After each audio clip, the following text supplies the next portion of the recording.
Did you know that parents rank financial literacy as the #1 most difficult life skill to teach? Meet Greenlight, the debit card and money app for families. With Greenlight, you can send money to kids quickly, set up chores, automate allowance, and keep an eye on your kids' spending with real-time notifications. Kids learn to earn, save, and spend wisely. And parents can rest easy knowing their kids are learning about money with guardrails in place. Try Greenlight risk-free today at greenlight.com/getstarted. That's GREENLIGHT.com/getstarted.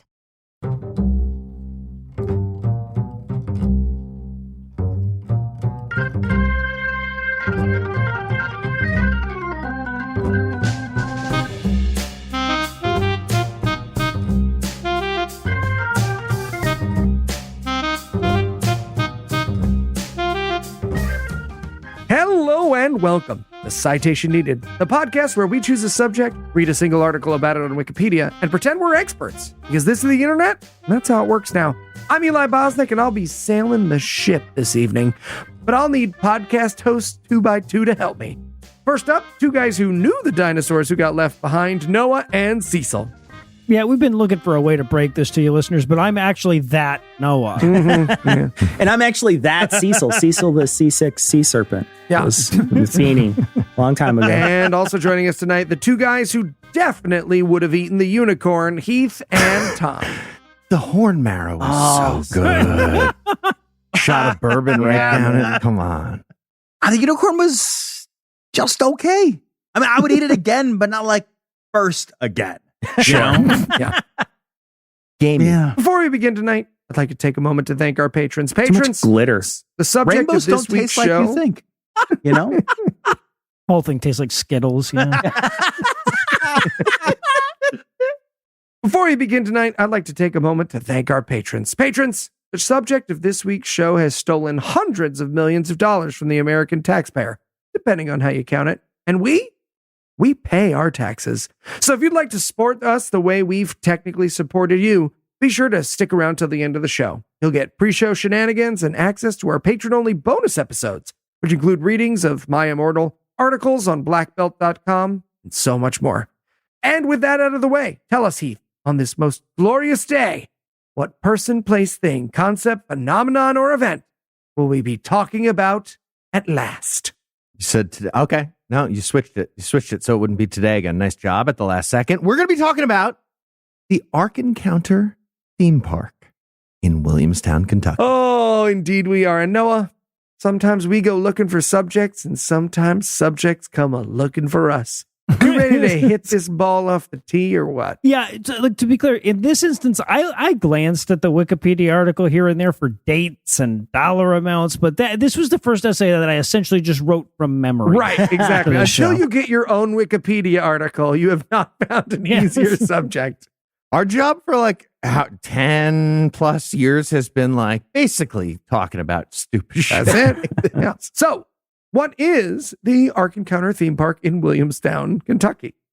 It is the brainchild of a young Earth creationist, Christian apologist, and literal son of Ham, Kenneth Alfred Ham, better known as Ken Ham, or as Heath has memorably dubbed him, Amish Wolverine. That's great. You picked the wrong barn, bub. Schlup. Schlup. Schlup. So, aren't they supposed to make a different sound than schlup? So Ken Ham is a piece of shit from Queensland, Australia, who was, and I didn't know this until I started researching for this essay, once a science teacher. What? Come on. No. Yeah, he got a bachelor's degree in applied science with an emphasis on environmental biology from the Queensland Institute of Technology. And how proud I'm sure his alma mater is that I brought them up, right? I get it. I think my high school burned my face out of all the yearbooks. So, Yeah. Yours is the only yearbook with an in damnatio memoriam page. Yeah, exactly. I tried to get my college to list me in the notable alumni as influencer Heath. I have not heard back. No responses to that one. Which is actually a nicer response than I expected. Yeah, right, honestly, yeah. So after college, Ken got a job teaching science at a high school in Queensland, but he got disillusioned by all the truth that they taught in science class. Or actually, I guess he got illusioned by it. But so he decided to quote, this is an actual quote of his, do something about the influence that evolutionary thinking was having on students and the public as a whole, end quote.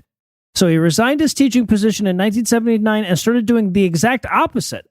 He and his wife founded Creationist Science Supplies and Creationist Science Educational Media Services, which sought to provide creationist materials for anti-truth schools.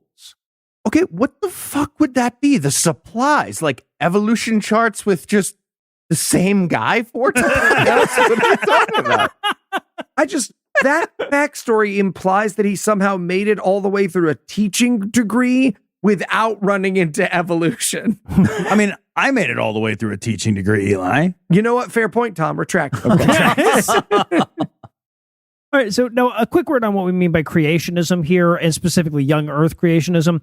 I feel like our listeners mostly understand this, but to be clear, this is the belief that the Bible is literally true down to the generations and ages that it lists for the septuagenarian forefathers and what. Yeah. So stupid. And when you do the math on all those generations, you find that the Earth is only a little over 6,000 years old.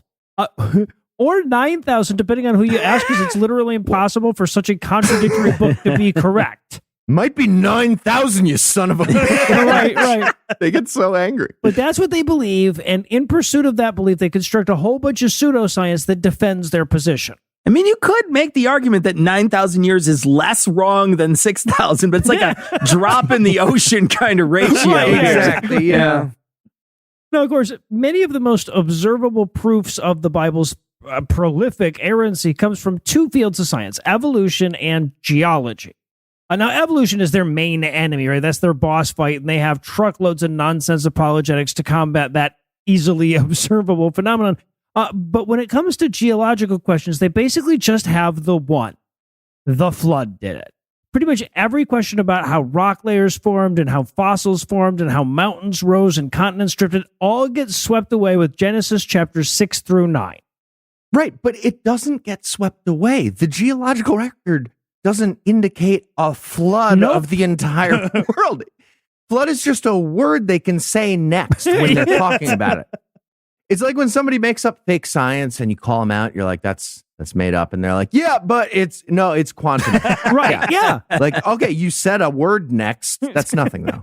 I don't even know why anyone on their side tries to explain things, like at all. Like when the starting place is magic. It's like, oh, the evidence doesn't match, and what we'd expect if there was a global flood, huh? Well, it was a magic flood, so put that in your spreadsheets, nerds, and I'll see you all in hell. From above. Quantum magic flood. Yeah, right. Yeah. So anyway, it was this reliance on the Genesis narrative that led, after a series of mergers, rebrandings, and relocations, to the founding of Answers in Genesis, the organization that Ham is most known for today. And from the moment it was founded, AIG's chief goal was to build a fake museum dedicated to lying to children about how the world works.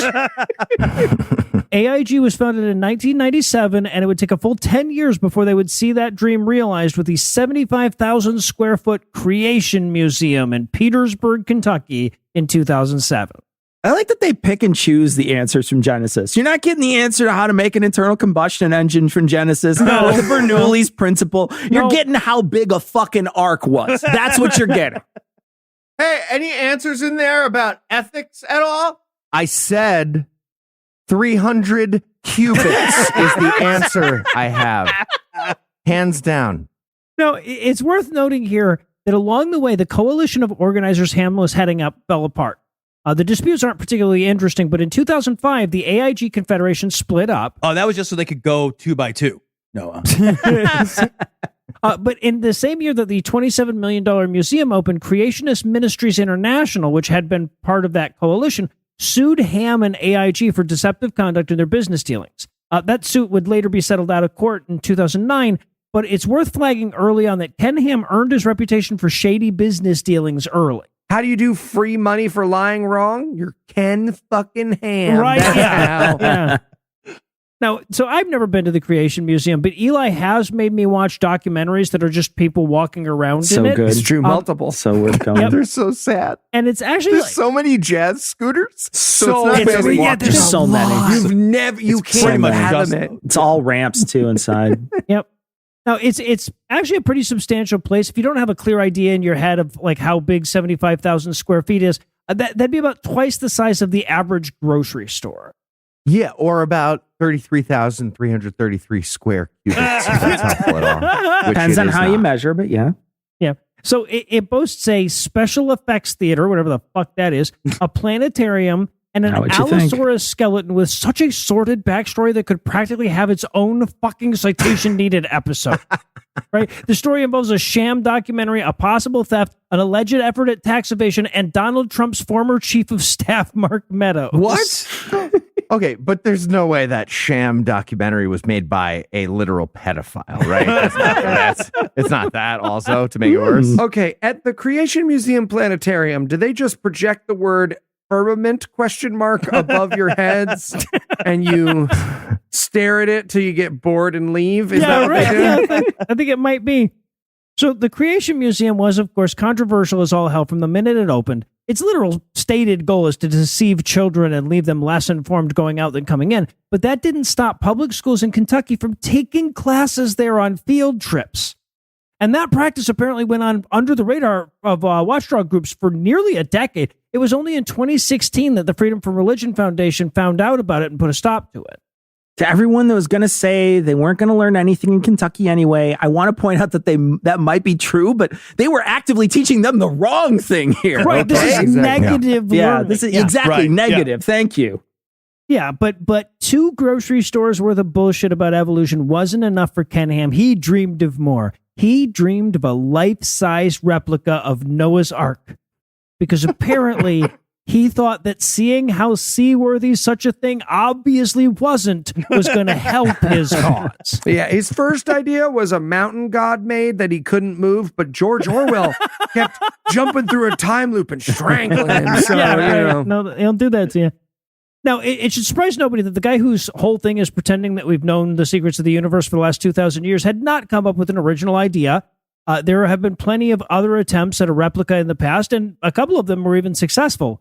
Asterisk. A Noah's Ark, a Noah's Ark theme park opened in 1997 in Hong Kong, though they wouldn't actually complete their 450-foot replica for 10 years. There's another 450-foot long one that actually floats.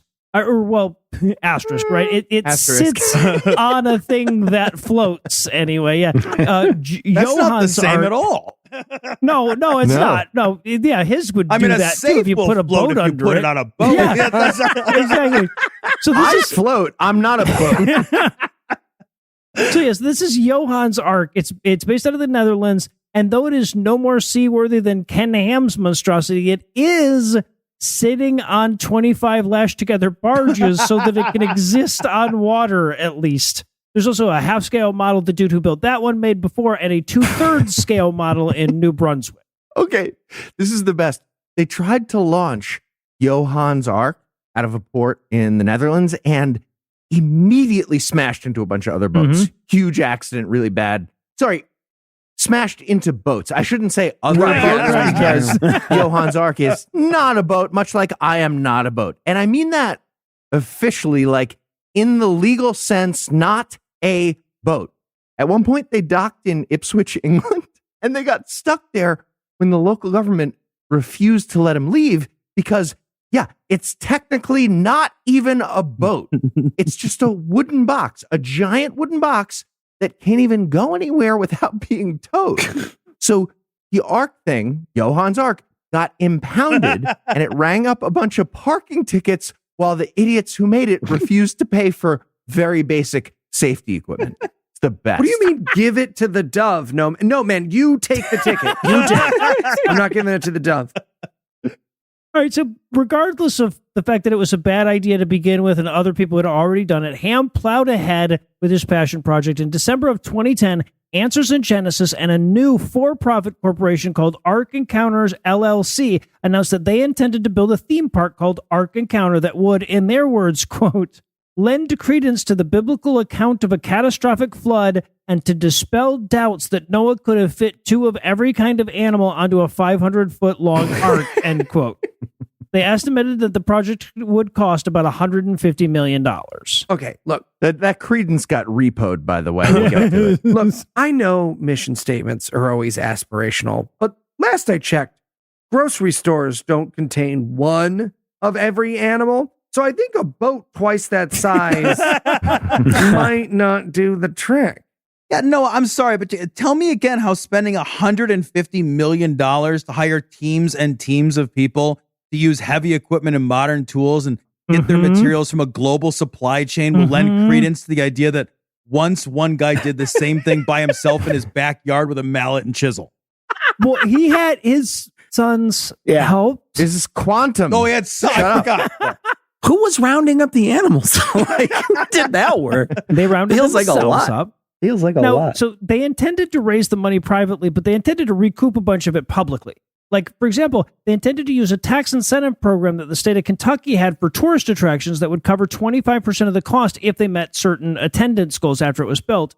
They also talked the city of Williamstown into designating a 2-kilometer radius around the site that they intended to build on as a tax increment financing district, which meant that 75% of the sales and property taxes in that area would be given to the park for the next 30 years. If I'm paying for that thing with 75% of my property taxes for 30 years, they better let me toboggan in it in the off season. That's all I'm saying, man. I mean, it's empty enough, Cecil. You can. Yeah, right. Now, it's really easy to demonize the city of Williamstown over this. Like, Yes, it it is. sucks that any taxpayer dollars are going towards religious indoctrination. But part of separation of church and state is that the state of Kentucky has to treat this for-profit business just like any other for-profit business, regardless of its religious mission. So I'm actually okay with the state incentives for tourist attractions going their way, but that doesn't mean that Williamstown has to create new tax-free zones and shit to lure them in. That being said, Williamstown was given a very deceptive report suggesting there's going to be all this employment and long-term growth in the hospitality industry. So if you're inclined to see them as one of the bad guys, I guess I can at least assure you that they get what's coming to them in the end. Yeah. And to be clear, when they said employment, they meant we'll hire people if they sign a hetero fuck pledge. Yep. That's what Spoilers. Ken Ham and Answers in Genesis was talking about. Also, way too little attendance and jobs regardless of that. Yeah, because, but we thought we was going to get to join the cult isn't stirring the sympathy I feel like Noah's hoping it would. Yeah, and also I have been to Williamstown, Kentucky, and I'm just struggling to imagine what kind of property tax base they have to spare in that neck of the literal woods. It's just Just a tax woods collector there. standing outside of some guy's cabin. Do I want some of the moonshine? I want Are they like some of levying the against the moonshine. raccoons? What is there's no one there. all with their little hands. They gather stuff up, little shinies. So in February of 2012, they sealed the deal with the city and they bought the land. But it turned out that raising $150 million is really fucking hard. At the time of the purchase, they had to sheepishly admit that they had only managed to secure about $5 million in funding to that point. So close. Really? Man, almost And there. it would take apparently at least $24 million just to start building the damn thing, just to do all the planning and shit. Now, here's the big advantage Ham had at this point. His lack of fundraising wasn't just his problem, right? Like, he was the one that would have to give up on his dream of owning an Ark park. But at this point, local politicians in Williamstown and nearby had been selling the project to their constituency. Constituency is a pretty big word for a town of less than 4,000 residents, Noah. Right, yeah. So no, but it was supposed to create 900 jobs at the park and as many more because of increased demands for hotels and restaurants, for tourists flocking to see this amazing art replica. So now, at least to some extent, these politicians were on the line to make this thing work as well. So in December of 2013, when Ham had still only raised $14 million fucking dollars, they offered $62 million in tax increment financing bonds. Whatever the fuck that means. I have to quote from the wiki here because I don't know money stuff. Quote, the unrated bonds were backed by the Ark Encounter's projected future revenues, but the city was not liable for repaying them in the event that the revenues did not materialize. End quote. We interrupt this podcast to remind you that the government charges you a 3% fee for paying your taxes on time. No, I can help translate. That actually means that the financing was based on the financial equivalent of crossing your fingers and hopping on one foot while selling pretty please bonds. Oh, okay. Yeah, that's what I thought. I just wanted to be sure. Yeah. They should have sold NFTs, which have backing in value Yes, of some right. sort. True. Get a picture of a monkey. Yeah. They would have had a picture of a monkey at least, yeah. Now, one wrinkle to these bonds was that they needed to sell quick. The city announced them in December, but if at least $55 million worth didn't sell by February 6th of the following year, all of the bonds would be automatically redeemed. And as of early January, more than halfway through the sales window, they'd only sold $26.5 million worth. So close. But Ham had one more trick left up his sleeve. To push the project past that all-important threshold, all he needed to do was let Bill Nye kick him in the nuts on camera. All right. Well, this is an audio medium, which means sadly the interstitial break can't just be us watching that full debate and laughing at him. So we'll figure something out with a little apropos of nothing.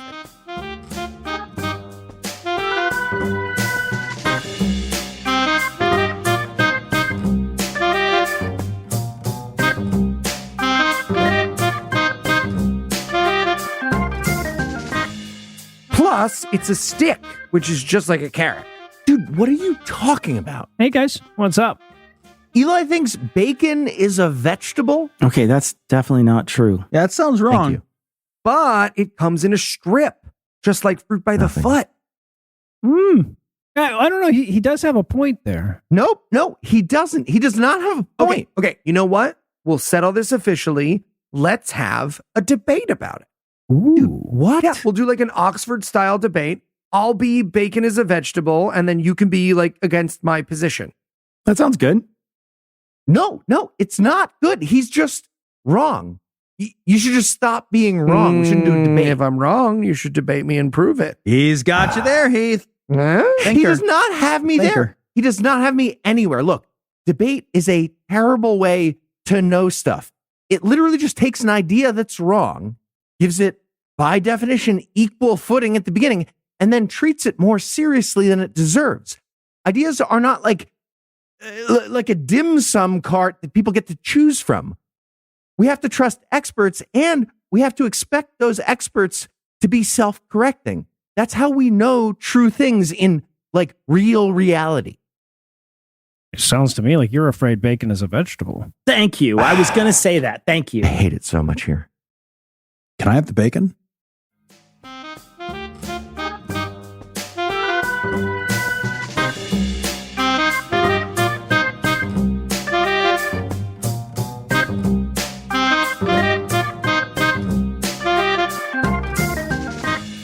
And we're back. When we left off, a guy who lost an argument to a high school textbook he was teaching from decided to go against the guy who made a generation love learning. How'd that go for him, Noah? Do you win? Well, bad and good, actually. So from everything I can tell, Bill Nye seems like a swell guy. He's funny. He's motivated in all the right ways, put a lot of good shit into the world. And on the one occasion where I met him and got all fanboy about it, he was really nice. So it seems really harsh to blame him for the Ark Encounter coming into existence. That being said, it's totally his fucking fault, and I'm pretty sure even he's admitted as much at this point. Because in January of 2014, only a few weeks into that controversial bond sale, Ken Ham announced that Bill Nye had accepted an invitation to debate him about young Earth creationism at the Creation Museum in Kentucky. Now, I want to say that immediately the atheist community in one voice started warning him off of doing it. Right? A certain not yet prominent voice in the community may even have done a diatribe about what a bad idea it was, but Nye ignored the entreaties of people who knew Ken Ham better than he did, and he did the debate anyway. And to his credit, he fucking destroyed Ken Ham in that debate. Sure did. It is one of the most lopsided debates I have ever seen in my life. Bill Nye is on Ham's home turf, and the audience is lining up to suck Bill Nye off at the end of it. But the debate did generate enough buzz to get those bond sales up over 55 million and get work going on the Ark replica. Okay, moral of the story, don't do debates when one entire side and all of its followers are literally incapable of knowing when they lose. Right. So, in other words, don't do debates. Now, one of the things that bedevils you when you try to build a replica of Noah's Ark, of course, is that there isn't universal agreement on exactly how big a cubit was back then. So the existing replicas had settled on 450 feet stem to stern, but Ham decided to go with 510 feet or 155 meters, perhaps because they were using a more nuanced understanding of the source material, or perhaps because they wanted to have the biggest bullshit boat on the market. But one way or the other, that's the number they landed on. Okay, if you can't agree on 6,000 years versus 9,000 years, based on the book of a perfect God in your head, you're going to have trouble with the distance from your elbow to the tip of your finger, which is how it's defined in the Bible. And I feel like Amish Wolverine, he's working with 6 fingers on each hand minimum. So it was extra tricky, right?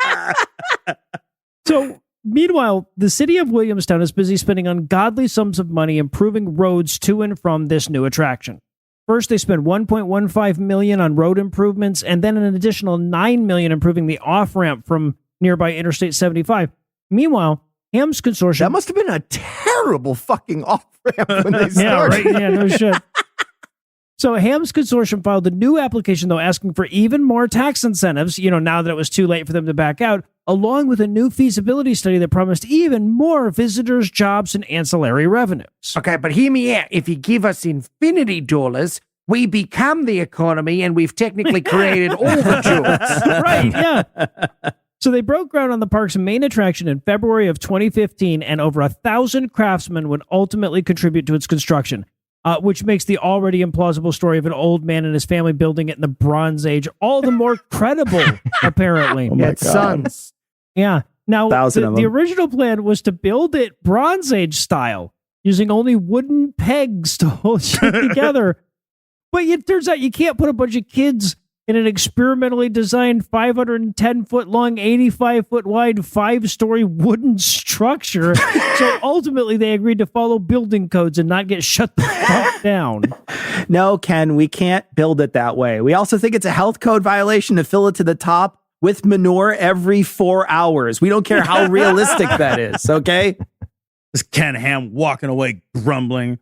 But Noah didn't have to deal with stupid OSHA breathing down his neck. Yeah, right. Still, despite the reluctant use of some metal, the structure uses an insane amount of wood. Over 3.3 million board feet, according to their weirdly specific promotional materials. But once construction started, it actually went pretty quick, and the park was ready to open on July 7th of 2016. And apparently they chose 7/7 as the opening date to correspond to Genesis 7:7. Quote, and Noah and his sons and his wife and his sons' wives entered the ark to escape the waters of the flood, end quote. And given what a random ass quote that is, I call bullshit. And I think that they just decided which weekend was going to work out best for summer tourism. Yeah.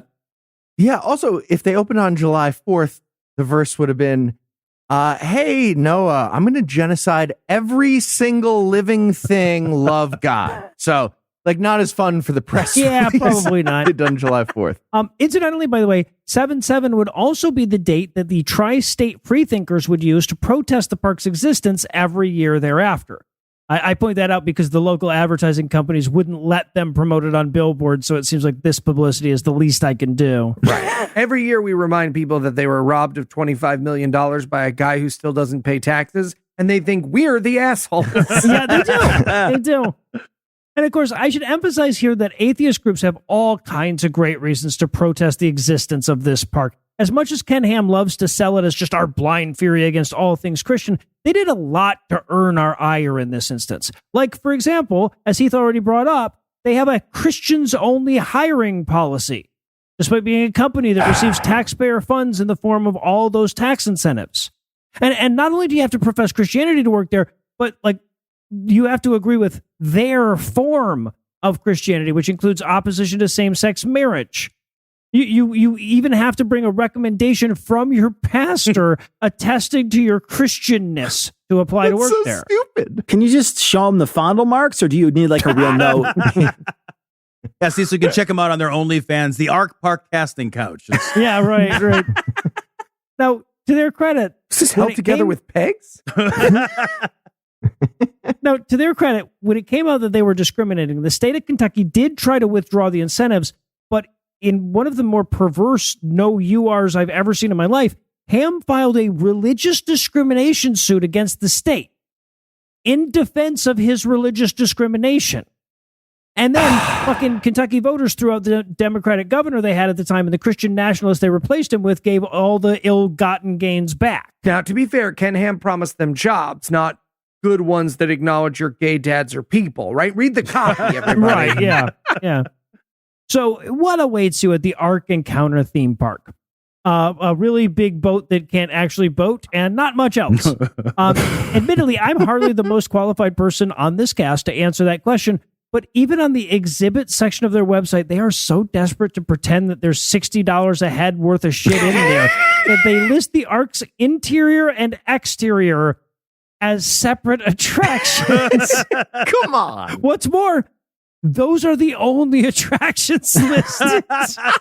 Okay, Noah, hear me out. There is a shell-less turtle that looks like someone put legs on a Pooh Man from South Park, and it is worth seeing. It is There you go, 100% worth see? seeing. It's $60 worth of poo. $60 for the Pooh Man right there. You guys, when Cecil and I went to the Ark Park, I got in the parking lot a very stern lecture not to laugh and point at people, which lasted exactly until we got to the shell-less turtle. At which point, Cecil and I were holding each other upright to avoid collapsing with laughter. 100%. Not exaggerating at all. Not exaggerating. I looked this up on Google Images. There's a bunch of families. They got big smiles in the picture they took. And in the background, there's it's a piss trough from a stadium bathroom for giants right behind them. It's so silly.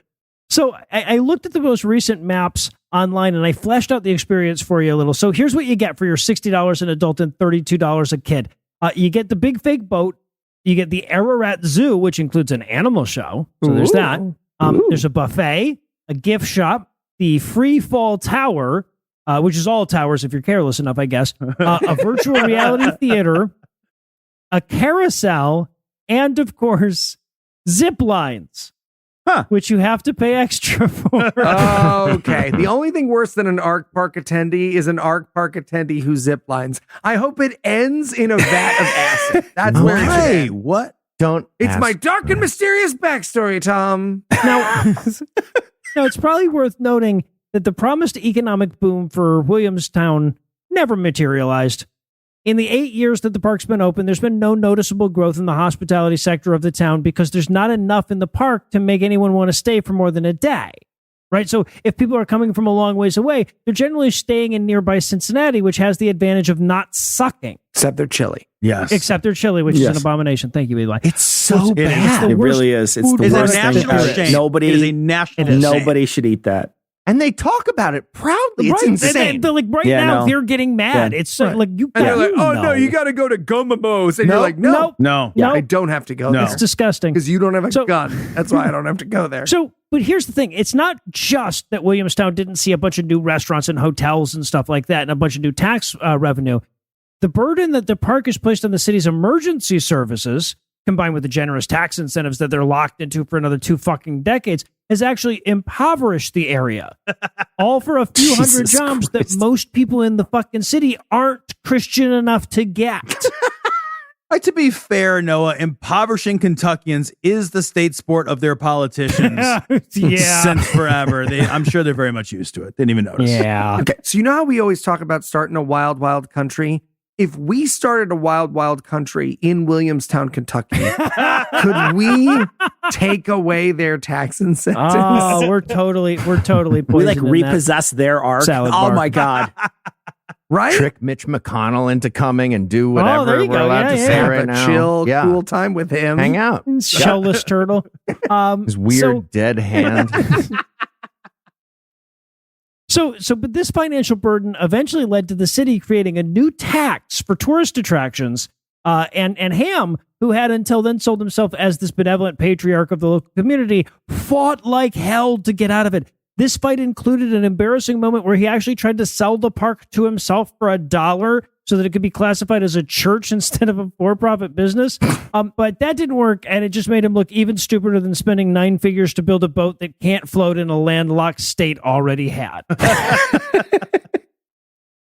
All right, Noah. If you had to summarize what you learned in one sentence, what would it be? Bill Nye doesn't come to me for advice often enough. I've said it before, and I'll say it again. Are you ready for the quiz? That I am. Okay, Noah, we learned about Amish Wolverine this episode. What's the other religion-related X-Man? A, Professor Pax. B, Jubilee, C, Catholic bishop, or D, Nice. Canaanite crawler. Canaanite. So, all right, I'll go with B, Canaanite crawler. I know he was D, but he teleported into B. Correct. You got it right. All right, Noah, which of the following is my favorite extra detail? A, the Ark Park got damaged by heavy rains and they had to make an insurance claim. Yep, they did. So good. So good. B, Ken Ham sued the insurance company when they didn't pay as much as he wanted for the heavy rain damage. C, I'm just going to back it up. That all means Ken Ham made a flood-proof box designed by the god of the universe in his head and then bought insurance Bought for flood that. insurance, yes. Or D, Ben Shapiro's wife told him a wet vagina is disease and he believed her. I will go with secret answer E, all of the above. And Heath, I almost included a "you're welcome" in the original essay for not bringing this up and leaving it for you. That is why I didn't bring it up. It's also why I didn't mention Mrs. Shapiro's arid vag, just in case you were. Yeah, because that fits into anything Sure. and also correct. Except for Ben, he doesn't fit in there. All right, dry. Noah. Maybe All- loop it up. All right, Noah. He's too big. Said complaints. All right, Noah. What are some real exhibits at the Ark Park that we didn't get a chance to mention? A broom with a sign that says, "This is how we got rid of all the poop. Stop laughing at us." Yep. That's so good. Yes, you do. A B, a wall of the 4,000 something kinds of animal, The best. which include items such as water dog and, quote, large fish, parentheses, whales. Or C, their dragon adventure, which, as you hinted earlier, we watched a 60-minute video about, which is 4 dioramas about how dragons are dinosaurs. Oh, God.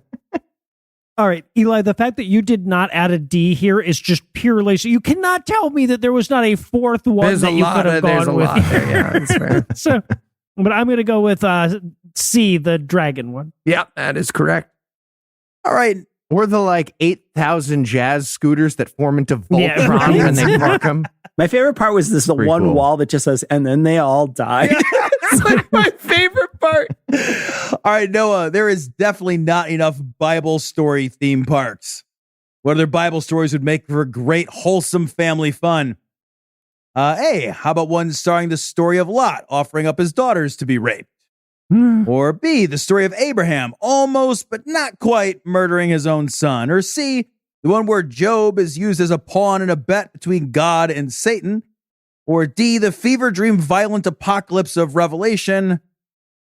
Or E, definitely not the Ark, which nonetheless has the aforementioned cheerful sign at the Ark Encounter explaining that genocide is fun as long as the right people survive it. Yeah, no, that's the thing. The joke is almost impossible that you're trying to make, Tom, because the most blood-soaked story is the one they made the Yes. children's theme park Yeah. about. It's the most homicidal story in their book. So I think it's E, are you fucking kidding me? All right, Noah. Nobody managed to stump you, which makes you this week's winner. All right, well, I'm contractually obligated to say that I want an Eli essay What? next week. No. Oh. No. All Boo. right. Well, surprise Boo. for me as well as everyone else. For Tom, Noah, Cecil, and Heath, I'm Eli. Thank you for hanging out with us today. We'll be back next week. And by then, I No, will you be won't. an expert on No, you something won't. else. I wonder No, you won't. what it will Asterisk. You be. won't be. You won't be, though. Between now and then, you can listen to our podcasts on your podcast player. And if you'd like to help keep the show going, you can make a per episode donation at patreon.com/citationpod, where you'll get access to bonus episodes as well as patron-only shenanigans at the beginning of every single show. Or leave us a 5-star review everywhere you can. And if you'd like to get in touch with us, check out past episodes, connect with us on social media, or check the show notes. Be sure to check out citationpod.com. And leave that 5-star review so you could bury that one of that guy who's so mad that he was looking for a history podcast and he didn't find one. Bury that guy. We talk about history. Not enough for that guy. He's so mad. He was so mad. We He was got so a weird mad. one recently. Oh, he was so I was mad. trying to remember what it was. He thought it was going to be like a serious. He was like, these guys are stupid faces. It's the best. They're not taking Do it you guys remember when the seriously. guy gave us a 4-star review and then his words were just, it would be better if Eli died? I think about it all the time.